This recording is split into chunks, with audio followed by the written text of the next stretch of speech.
The 1970s was a decade that refused to play by the rules. Between the disco balls and the arena rock, there was a whole other category of music. Strange, funny, absurd, and somehow completely irresistible. Songs that made no sense but stayed in your head for weeks anyway.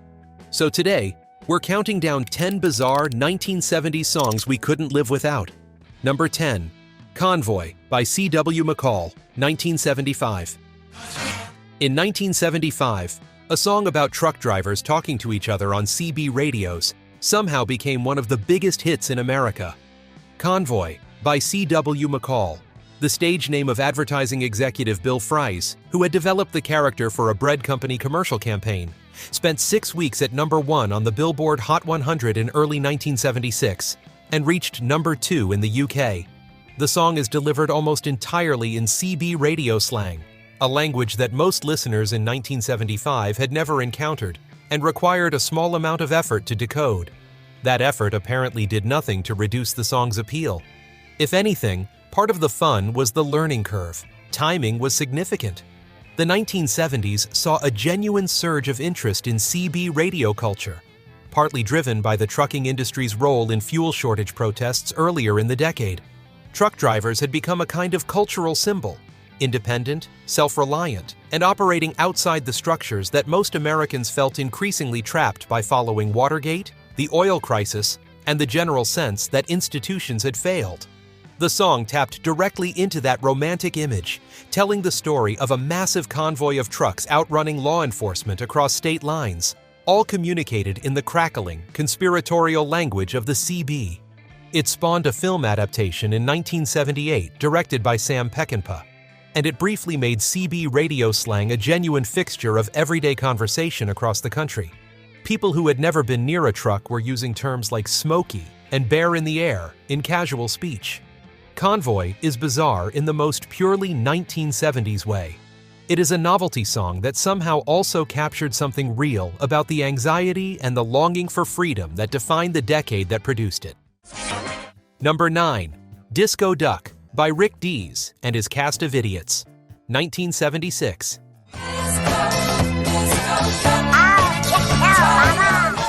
Few songs in the history of popular music are as committed to their own absurdity as Disco Duck.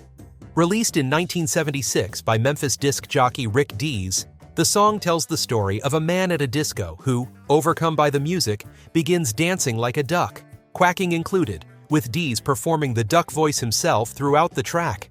It spent 1 week at number 1 on the Billboard Hot 100 in October 1976, reaching the top of the most competitive singles chart in America, on the strength of a man quacking over a disco beat.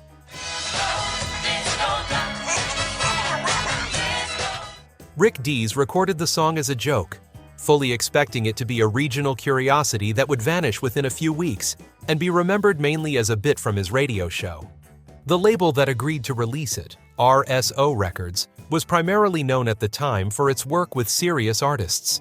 The combination was unusual enough to generate genuine industry skepticism before the song was released.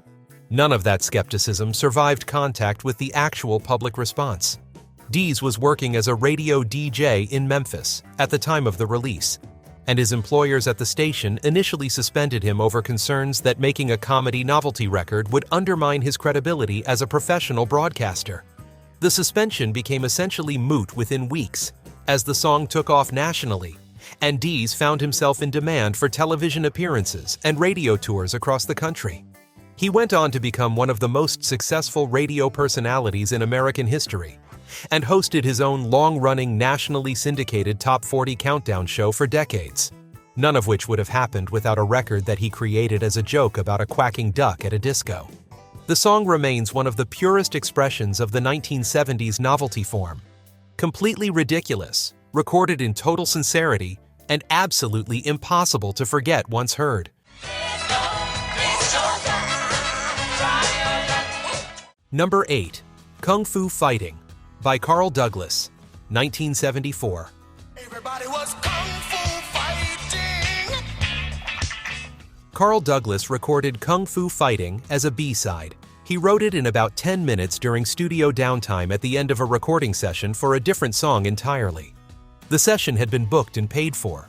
There was time left, and producer Biddu, a British Indian producer who had been working with Douglas on a soul record, suggested Douglas put something together quickly to use up the remaining studio hours. What Douglas came up with in those 10 minutes spent 2 weeks at #1 on the Billboard Hot 100 in late 1974, and reached #1 in the UK as well, eventually selling an estimated 10 million copies worldwide and becoming one of the best-selling singles of the decade.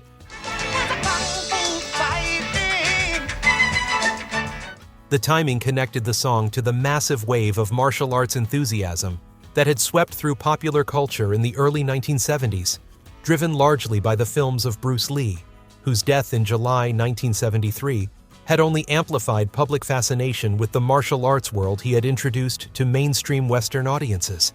Enter the Dragon had been released in the same month as Lee's death and became a phenomenon. By 1974, the kung fu film genre had exploded into American cinemas, and audiences who had spent 2 years watching martial arts films were entirely ready to dance to a song on the subject, even one that had been written in 10 minutes without any intention of releasing it. Biddu, who produced the track, recognized immediately that it had something. Douglas was less certain.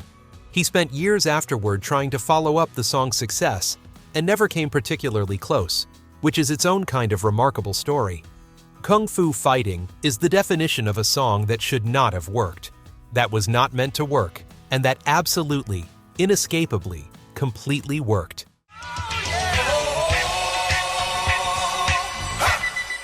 Number 7. Feelings by Morris Albert, 1975.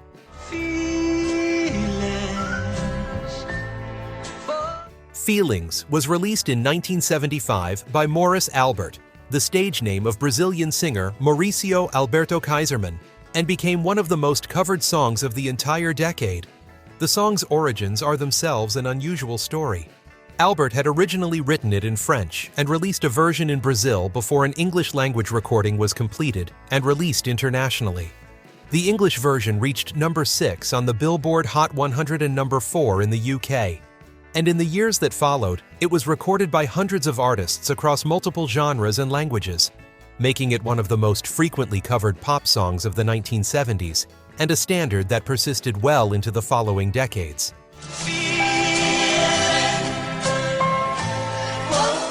The song is, by almost any critical standard, deeply sentimental. Its orchestral production is lush to the point of excess. Its melody is built on the most direct emotional appeals available, and its title word is delivered repeatedly and with a sincerity that leaves absolutely no room for detachment or irony. All of that should, in theory, have dated it almost immediately. Novelty aside, pure sentiment rarely survives intact. Instead, Feelings became a cultural touchstone, a shorthand for a particular variety of 1970s emotional earnestness that was simultaneously easy to parody and surprisingly difficult to entirely dismiss. It has been used in films, television programs, and advertising across 5 decades as a signal of a specific kind of unguarded feeling. The strange thing is that it still works in that role. Everyone who grew up in the 1970s knows this song. Most of them can sing at least part of it without prompting. The fact that a Brazilian singer recorded an English-language version of a song he had originally written in French, and that it became one of the defining emotional pop recordings of an American decade, is exactly the kind of story that the 1970s music world produced with remarkable regularity, and without apparent embarrassment.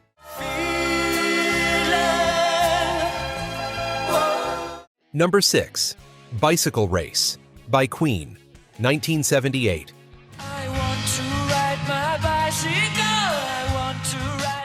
Queen were one of the most musically sophisticated bands of the 1970s, which makes Bicycle Race, released in 1978, a particularly interesting entry in their catalog. The song was written by Freddie Mercury and inspired, according to Mercury himself, by watching the Tour de France pass beneath his hotel window during a recording session in France. He reportedly found the sight of professional cyclists racing past so joyful that the song came together quickly once he was back in the studio. The result is musically dense and technically impressive, in the way that almost all Queen recordings are. It also features a bicycle bell solo, which Mercury insisted on including. and which required the band to purchase a collection of bicycle bells from a nearby shop to find the one with the right tone for the track.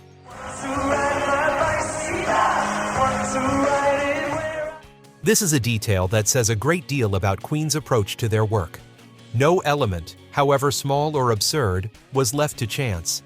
The song was a double A-side single released alongside Fat Bottomed Girls, and the two tracks were promoted together with a promotional event featuring dozens of women riding bicycles at Wimbledon Stadium. The original promotional materials were considered too provocative for standard display in most record shops, and an alternative version of the sleeve had to be produced for retail. The record reached number 11 on the UK charts. Queen, being Queen, treated the entire project, bicycle bells, promotional controversies, and all, with the same creative seriousness they brought to their most ambitious work. A bicycle bell solo performed by one of rock's great theatrical acts, executed with complete commitment, is one of the more purely joyful moments in 1970s music.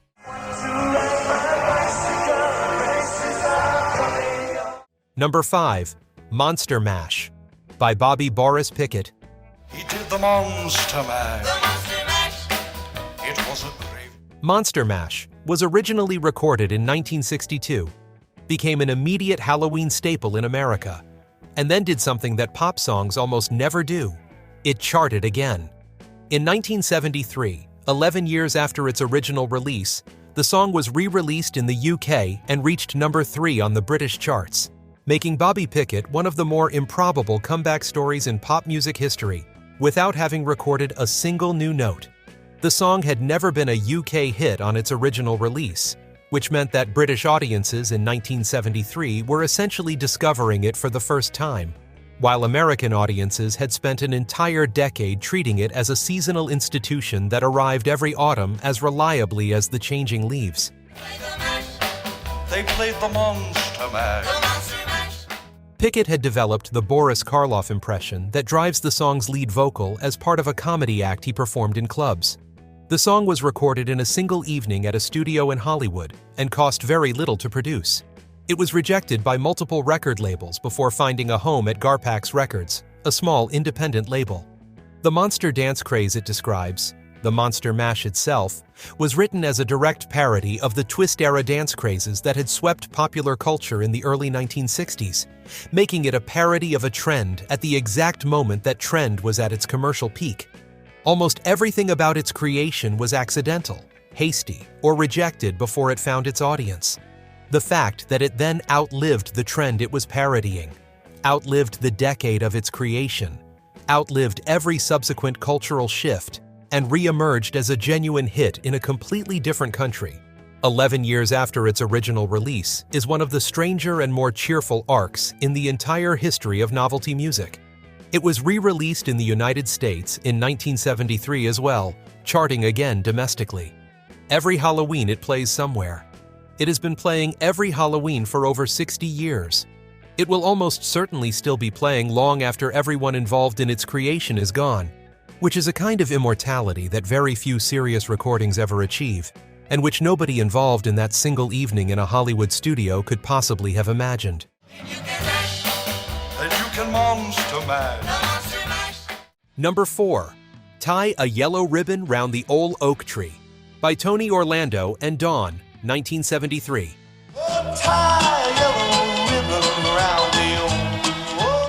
Tie a Yellow Ribbon Round the Old Oak Tree is not bizarre in the way that a novelty song is bizarre. It is bizarre in the way that only a 1970s phenomenon can be. A song with the simplest possible narrative. A man returning from prison asks his former partner to tie a yellow ribbon to a tree as a signal that she still wants him back. Became one of the best-selling singles of the entire decade. It spent 3 weeks at number 1 on the Billboard Hot 100 in the spring of 1973 and was named the best-selling single of the year in several markets. Irwin Levine and L. Russell Brown wrote the song, reportedly drawing inspiration from a true story that had circulated in various forms for years.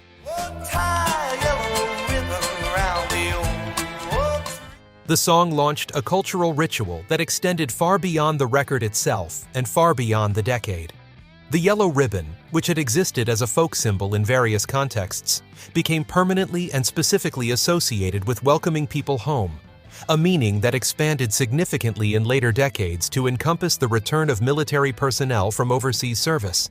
The image at the heart of the song, a man on a bus counting ribbons on a tree, hoping for a sign he has not been abandoned, lodged itself in the cultural imagination with a persistence that no one involved in the recording could have anticipated or planned for.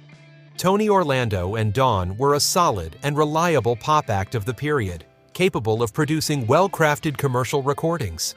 But nothing else in their catalog came within a considerable distance of the reach of this particular song. The strange and genuinely touching thing about it is how completely the concept worked. A premise that could easily have felt mechanical or manipulative, instead produced something that audiences returned to for decades, reaching for it at moments of reunion and homecoming that the song had somehow made its own.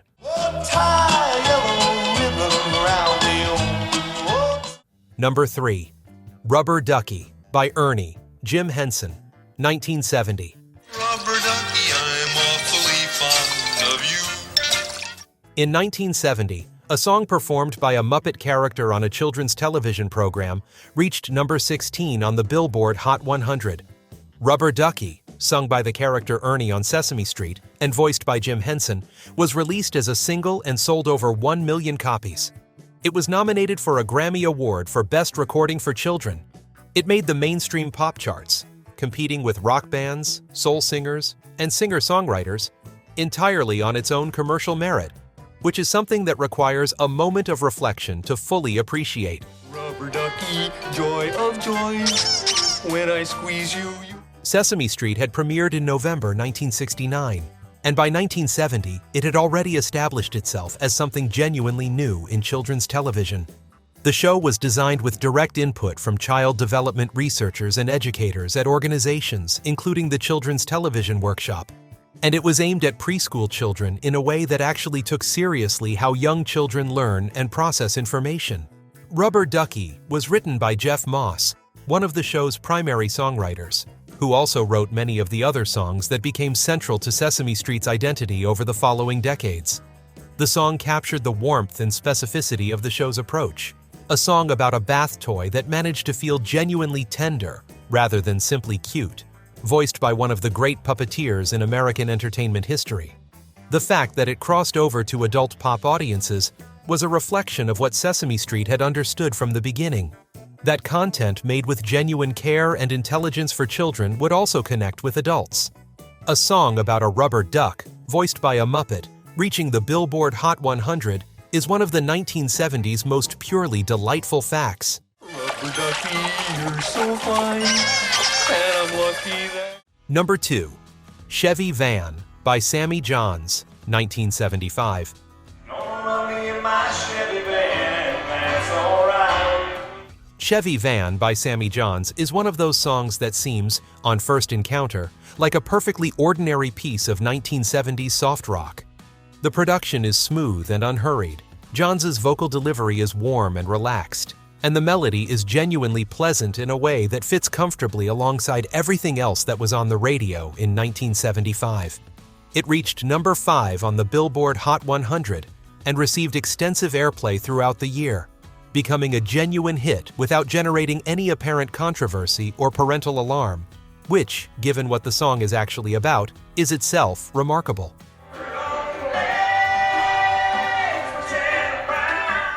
Because when you pay attention to what the song is describing, a man picks up a female hitchhiker, they spend time together in the back of his van. She leaves in the morning, and he drives on. You realize this is one of the more quietly audacious mainstream hits of the entire decade.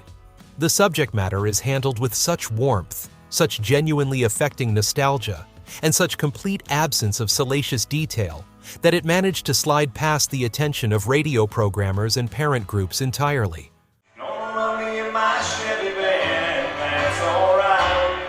Number 1.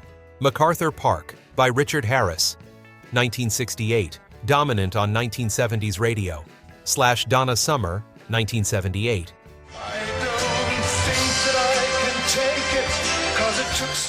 MacArthur Park occupies a unique place in pop music history. and its relationship to the 1970s is defined by two recordings separated by a decade, each of which became a landmark in its own right. The song was written by Jimmy Webb, one of the most ambitious songwriters of his generation, and first recorded by Irish actor Richard Harris in 1968. At 7 minutes and 20 seconds, it was one of the longest songs ever to receive mainstream radio airplay at the time of its release, and it reached number 2 on the Billboard Hot 100, despite every conventional wisdom about what radio audiences could be expected to tolerate. It remained a persistent presence on radio throughout the early 1970s, partly because nothing else quite sounded like it. I will take my life into my hand. Then, in 1978, Donna Summer, at the height of her commercial power following the success of Love to Love You Baby and I Feel Love, recorded a disco version of the song. The album cut ran to an even longer 17 minutes.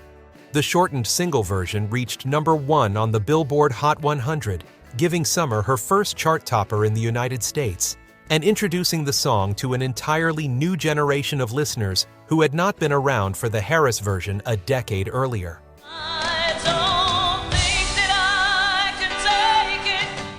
The song, in both versions, is about a park in Los Angeles, a relationship that has ended, and a cake left out in the rain. The cake.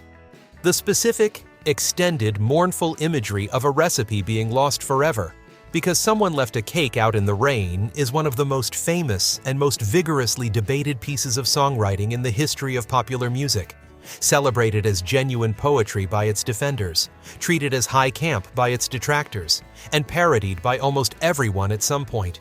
Jimmy Webb has spoken about the song at length in numerous interviews across 5 decades, consistently maintaining that the imagery was deliberate, personal, and has been systematically misread by listeners who approach it looking for literal sense rather than emotional truth. Whether or not that argument is ultimately convincing, the results are undeniable. MacArthur Park produced 2 recordings by completely different artists working in completely different genres, separated by 10 years, both reaching the top of the charts, an achievement so unusual that it belongs in a category entirely its own. It is the most gloriously, defiantly, unapologetically bizarre song of the 1970s, and it is somehow completely unforgettable.